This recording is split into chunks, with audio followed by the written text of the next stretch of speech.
Welcome, impactful parents. Today, we're going to talk about how do you teach your child that life isn't that good? Hello, my name is Christina Campos. I'm founder of The Impactful Parent, and every week I come on and talk about a new thing live. And today, we're going to talk about life isn't that good. Yeah, don't believe the hype because life isn't that good. I know I used to believe the Leave It to Beaver and Andy Griffith reruns that I grew up on, but not anymore. Experience quickly taught me that life is not just black and white. As a tween, I was still confused because life was showing me more hardship, but TV kept showing me more great families like the Cosbys and the Keatons from Family Ties. But then a show called Roseanne premiered. And if you're as old as I am, then you remember that show. In fact, go ahead and give me a little thumbs up in the comments if you remember that one. This was a groundbreaking sitcom at the time because it represented a not so perfect TV sitcom family. And America loved it. Roseanne was a highly rated show for a while. But before I knew it, TV was back to either representing life as sweet and perfect, like The Fresh Prince of Bel-Air, or MTV was showing me that there was really crazy people on a new fad of reality TV. So needless to say, I learned to stop watching TV altogether. My life expectations were confused growing up. Now, today's kids are in the same predicament. In fact, it's so much worse. Social media shows everyone happy and life is perfect in the pictures of Instagram and Facebook. But these picture perfect moments are making our kids feel inadequate. Everyone else is having more fun on their Snapchat videos.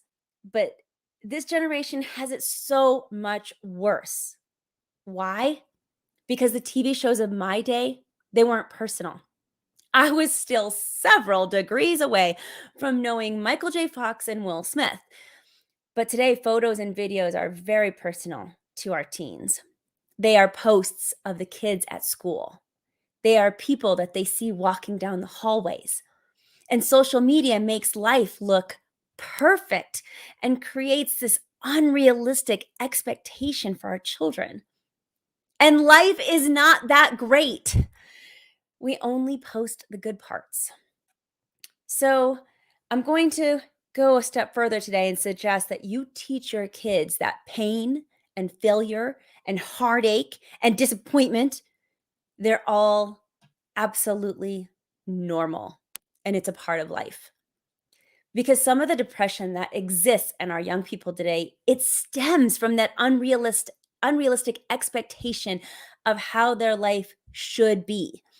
With social media only glorifying and portraying those good moments, our young people are being manipulated. They think that their life should be that good, that they should look that good and feel that happy. That social media influence is stupid and it's completely fake. So, what do parents do? How can we combat this unrealistic expectation? Well, unfortunately, most parents make it worse because they're sheltering their kids too much and putting them on teams where everybody gets a trophy. As parents, we are to prepare our kids for the real world. We want our kids to grow up, leave home, and be successful adults. If you're not preparing your kid for the real world expectations or the skills to combat real world issues, then you're not really preparing your child to be successful. In fact, you're setting them up for failure. Now, of course, we all want our kids to be safe and happy, but life isn't that good. We need to prepare our kids for the hard times too. So, let me tell you a personal story about how I did this. I implemented this in my real life. So, my oldest son, he runs cross country. He's a really good athlete. But having said that, he is not a runner. He runs cross country for his team, but it's not his primary sport, nor is his body really built to run. But last year at his small school, He competed against some big schools in the area. And my wonderful son ran across the finish line last, dead last. Like the little car that is the last thing that comes up behind the kids that are running. Yeah, my kid was right in front of that car. It was infuriating. He could hear the engine just like trailing behind him. And as a parent, as I was watching this, I knew that at the end, I had a few choices of how I could react to this very obvious, very hard experience that my son was having. Now, I could have A, got mad at the coach for setting him up for failure. Or two, I could have told him, it's okay. I could cried with him. I could have soothed him, tell him he's a great runner. And the next time he'll do better.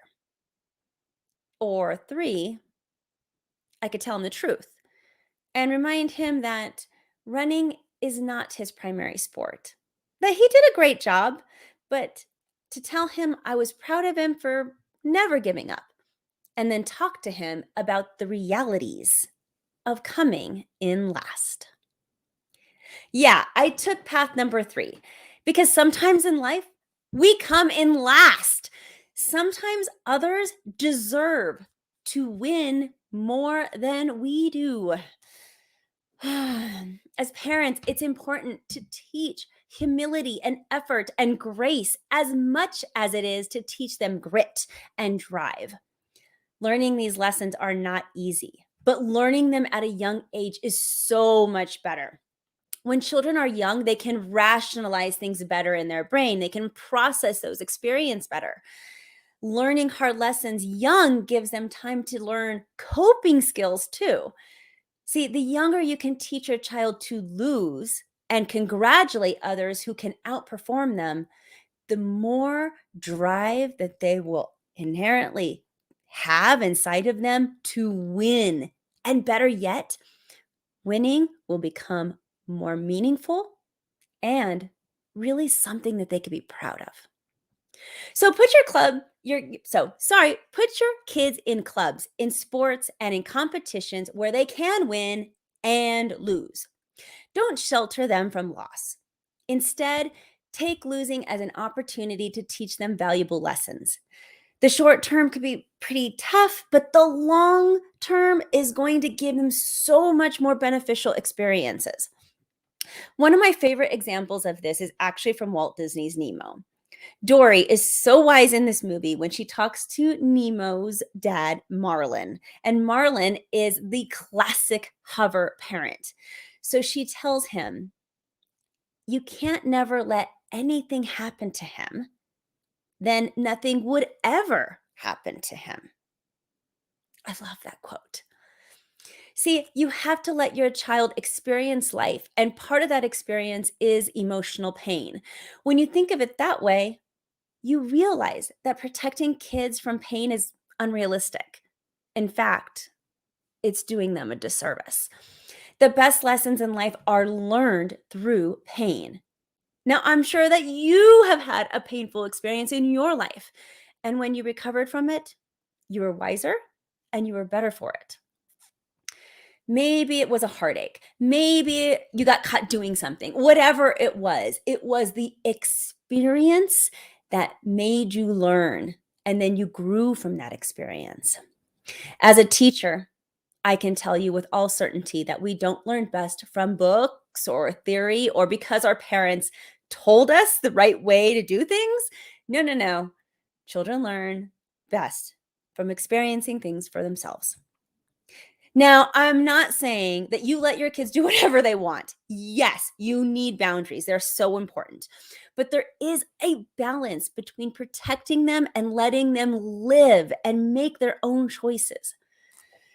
When your child's having emotional pain and they're sitting down and they're crying and they need your support, I want to give you a few tips for some do's and don'ts in that scenario, as I always do in my live videos.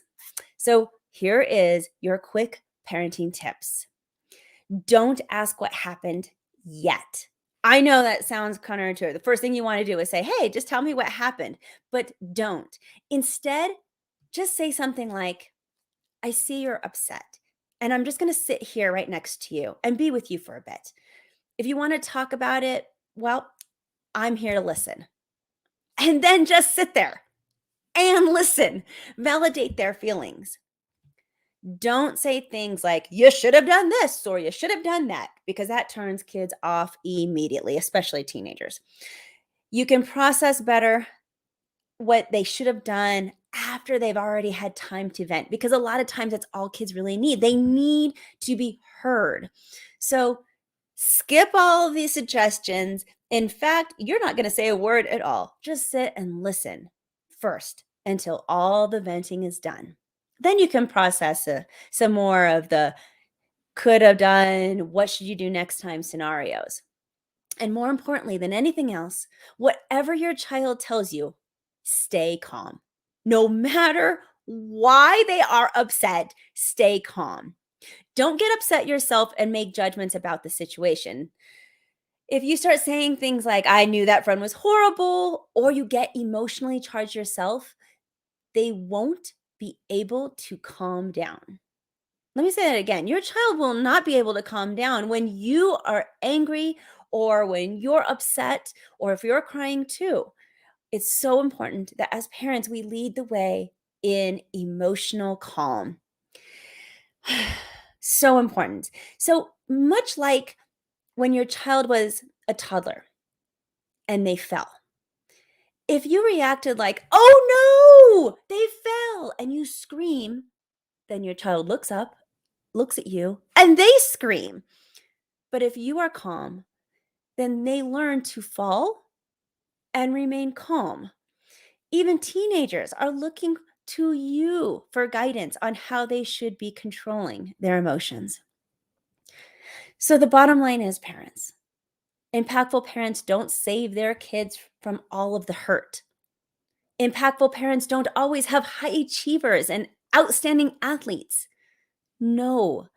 Instead, impactful parents are just doing their best to grow proficient, happy adults. They pick up and support their children in learning and in growing and being the child's best unique self. Because life isn't that good. You know it, and I know it. So let your children learn that too. Now, when they have your love and your support and your guidance, because they're still living at home. Protect them from what you can, but let them live. Because it's the not so good moments in life that fertilizes the soul for growth. You got this, parents. I'm just here to help.